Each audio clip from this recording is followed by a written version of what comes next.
high school, I was always sick. It was very hard to do school when you're, tired all the time. They tried diet, medications, but my kidney functions just kept getting worse. And a senior in high school is when I started on dialysis, and that was very hard for me to accept. It's very grueling, and the first time you see that thing, it's just like a monster. I had swollen up so bad with fluids that I think the first day that I was on dialysis for like 6 hours, they took like 14 pounds off of me. That was just fluid weight. Transplantation, they never heard of that. I never heard of it. I had no idea what to expect. The kidney transplant program began 40 years ago, and for those people who recall what 40 years ago was like in transplantation, that would have been 1970. And in 1970, people with chronic renal failure suffered a lot. 40 years ago, they only transplanted those people that were the best candidates. They didn't have a lot of other medical problems. They were young, they were otherwise healthy. Their only problem was that they had kidney disease. I was fortunate. Within 3 months, I was they called me for the transplant. So I just graduated from high school. It was June 4th, 1974. When Viola was transplanted, it was very common for people to be in the hospital for a long time. It was like almost 2.5 months before I could go home. And my family couldn't come and see me for at least the first 3 weeks. Patients were told to expect me in the hospital for weeks or months at times after their transplant procedure. Now our length of stay averages about 4 days. Patients back then were in isolation. Their family was limited. They weren't allowed to sit. They could only lay or stand. Around the mid-1980s, new staff showed up. Tremendous innovations occurred in transplantation, and the program began to really evolve and explode.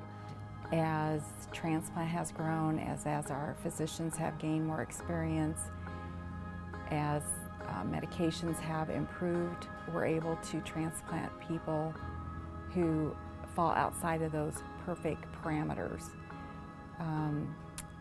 So we see people with heart disease, we see people who previously had cancer. The key for kidney in the future is really, our goal is to get more people transplanted. There is an epidemic of chronic renal failure in the United States. And there's no question that people on dialysis don't do nearly as well as those patients who can benefit from transplantation. Dialysis is clearly an important therapy. It can keep people alive who would otherwise die of kidney failure. But over time, it can be hard on the body, hard on the blood vessels and the heart. What studies have consistently shown is that patients who receive a kidney transplant and therefore get off dialysis can expect to live longer. They also generally report better quality of life. If you're interested in healthcare economics, it costs less to take care of people who get a kidney transplant. We encourage essentially all of our kidney transplant candidates to investigate whether there's potential living donors available. Now, most of our kidney transplants are living donation, which means a family member or a friend, or even at times strangers, can donate a kidney to somebody who needs one. And we're now able to do that through minimally invasive surgery, through the laparoscope. And essentially these people only need an incision in their side large enough so that we can actually remove the kidney from their body. That alone has revolutionized the entire landscape of kidney transplantation. Our program is very strong because we have tremendous support. We have good nephrologists throughout the city and throughout the state. They make timely referrals for their patients, looking out for the best interests of their patients. It takes a lot of people to do kidney transplants. It takes surgeons and nephrologists, infectious diseases, and GI folks, and coordinators, and mid-levels. The list just goes on, and we have all the pieces that it takes to take care of those patients. All the pieces are in place here at Nebraska for a true transplant center, not just a physician who can manage medicines or a surgeon who can do the operation. We're much more cutting edge. We do blood typing compatibles, we're doing all these switches where we can have 3 different people who want to donate to 3 different family members, and they can all swap kidneys so that all these 3 people who ordinarily wouldn't match can all benefit from kidney transplantation. We're doing antibody reduction for those people who have developed antibodies against foreign tissue.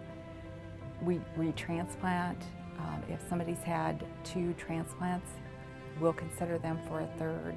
when we've started to do more and more outreach, recognizing that we transplant patients commonly who live anywhere from 4 to 8 hours drive away, with the thought being, if we take a surgeon and a physician and a couple of nurses and do a clinic 4 or 5 hours west of Omaha, we can save a lot of people a lot of driving, a lot of effort, provide kind of a more personable service to them, and we get good feedback every time we go and do an outreach clinic. We've been very fortunate to recruit and retain some of the finest physicians from throughout the United States and combine them with a phenomenal staff who allows us to do the really cool stuff that I think we're here to do. At its core, we all do what we do, I think, for what's really important, and that's for our ability to take these desperately ill patients, dying patients, and give them a second chance at life.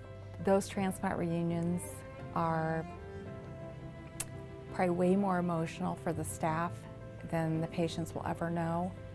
And when I leave from that reunion, my cup is running over. It is very exciting. The fact that she still has a functioning kidney is just, it's amazing. It's wonderful. I've been very fortunate. I have not had any problems. Very fortunate.